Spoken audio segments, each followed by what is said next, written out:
અને બધી તીર્થ યાત્રા પૂર્ણ કરી અને ગોકર્ણજી પાછા ઘરે આવે છે અને ફળિયાની અંદર જ્યારે સૂતા હોય છે એવામાં મધ્યરાત્રિએ એમને ભયંકર અવાજો સંભળાવા લાગે છે. ભયંકર અવાજોની સાથે સાથે અલગ અલગ રૂપો દેખાવા લાગે છે. ઘડીકમાં મોટા પશુના રૂપની અંદર મોટા પાડાનું રૂપ દેખાય, ઘડીકની અંદર મોટા યક્ષ ને રાક્ષસનું રૂપ દેખાય, તો આમ અલગ અલગ રૂપો દેખાવા લાગે છે.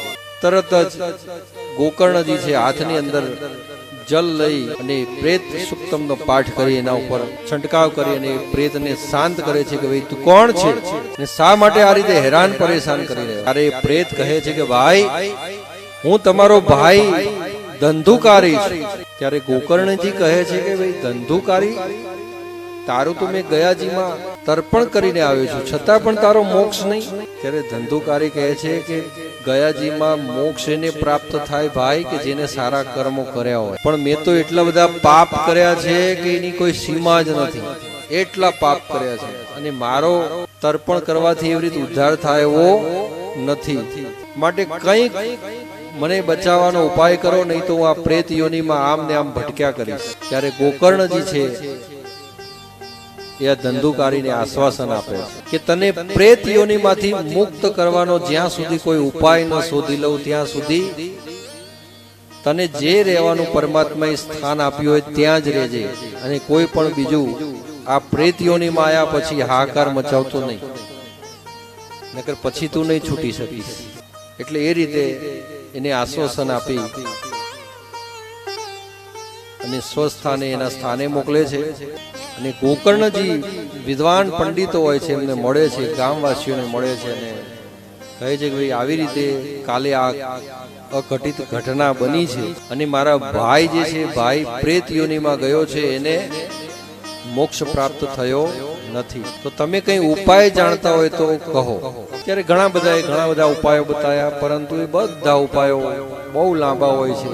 એમાં એક વિદ્વતા ધરાવતા બ્રાહ્મણ હોય છે, બ્રાહ્મણે કહ્યું કે સૂર્યનારાયણ આદિ દેવ છે અને પૂર્વ કોઈ આવી ઘટનાઓ બની હોય ને કોઈને મોક્ષ પ્રાપ્ત થયો હોય એ બધી ઘટનાની સૂર્યનારાયણને ખબર હોય, એટલે તમે સૂર્યનારાયણની ઉપાસના આરાધના કરો. અને ગોકર્ણજી જ્યારે સૂર્યનારાયણની ઉપાસના અને આરાધના કરે છે ત્યારે સૂર્યનારાયણ દ્વારા જીવનું કલ્યાણ કઈ રીતે થાય, પ્રેત યોનિમાંથી મુક્ત કઈ રીતે જીવાત્મા થાય અને પરમાત્માને કઈ રીતે પામી શકે, મોક્ષ કઈ રીતે મળે, એ જે સૂર્યનારાયણે એમને ઉપાય બતાવ્યો કે શ્રીવદ ભાગવત કથા જે છે એનું રસપાન 7 દિવસ સુધીનું વિધિવત પારાયણ કરી અને તમે કરો તો તમારા જે ભાઈ છે આ પ્રેત યોનિમાંથી મુક્ત.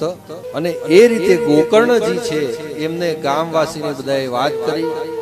ગામવાસી પણ બધા તૈયાર થયા અને ગ્રામ જનોને સાથે રાખી ગોકર્ણજી છે એ ભાગવતજીની કથા જે છે એ કહેવાનું શરૂ કરે છે. કથા એક દિવસ થઈ એટલે ત્યાં બાંધેલો જે વાંસ હોય છે વાંસનો એક ગાંઠ, બીજો દિવસ થયો એટલે બીજી ગાંઠ, ત્રીજો દિવસ થયો એટલે ત્રીજી ગાંઠ, એમ કરીને 7 દિવસની કથા પૂર્ણ થઈ. ત્યાં તો વાંસની 7 ગાંઠો હતી એ તૂટી જાય છે અને એની અંદરથી એક દિવ્ય સ્વરૂપ પ્રાપ્ત થાય છે. દિવ્ય સ્વરૂપની અંદર જે છે એ સ્વરૂપમાં ધંધુકારીનું પ્રાગટ્ય થયું છે. ભગવાનના પાર્ષદો વિમાન લઈને આવ્યા છે અને વિમાનની અંદર જ્યારે જીવાત્મા જે છે એ જીવાત્માઓ એ વિમાનમાં બેસાડી અને લઈ જતા હોય છે ત્યારે ગોકર્ણજી કહે છે કે આ દિવ્ય વિમાન શેનું છે, તમે આ કોના પાર્ષદો છો અને આ વાંસની અંદરથી કયો જીવાત્મા નીકળ્યો કે જે સ્વયં નારાયણ સ્વરૂપ છે અને એ જીવાત્માને લઈને તમે ક્યાં જઈ રહ્યા છો? ત્યારે ભગવાનના પાર્ષદો કહે છે કે આ જીવાત્મા જે છે ને એ બીજું કોઈ નહીં પણ તમે જે કથા જેના માટે કરી રહ્યા છો એ તમારા ભાઈ ધંધુકારી છે. ધંધુકારી પણ 2 હાથે નમન કરી અને ગોકર્ણજીને કહે છે કે હે ભાઈ, તમે જે આ ભાગવતજીનું જ્ઞાન મને પ્રાપ્ત કરાવ્યું, આ જ્ઞાન દ્વારા મારો આ ઉદ્ધાર થયો છે અને આ ભગવાનના પાર્ષદો મને લેવા આવી રહ્યા અને એમની સાથે હું વૈકુંઠ પ્રયાણ કરી રહ્યો છું. આ બધો શ્રેય તમને છે કે તમે આ ભાગવત કથા સંભળાવી તો મારો ઉદ્ધાર થયો. નહીં તો ના જાણે કેટલા વર્ષો સુધી હું પ્રેત યોનિમાં ભટક્યા કરે. ગોકર્ણજી કે એ વાત તો ખરી, પરંતુ કથા તો અહીંયા બધાએ હરિભક્તોએ સાંભળી છે. મોક્ષ માત્ર ધંધુકારીને કેમ મળ્યો, બીજા કોઈને કેમ નહીં?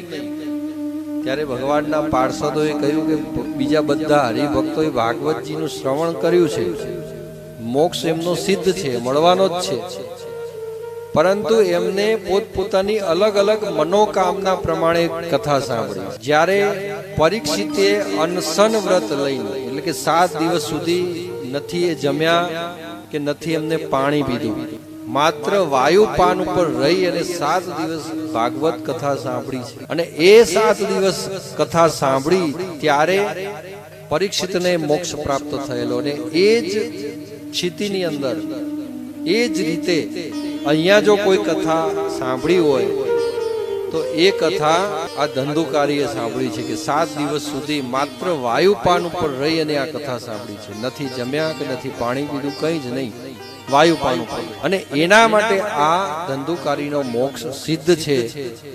પરંતુ અહીંયા જેટલા પણ બેસેલા છે એ પણ એ જ પ્રમાણે જો કથા સાંભળશે તો એમને પણ 7 દિવસની અંદર મોક્ષ પ્રાપ્ત થશે.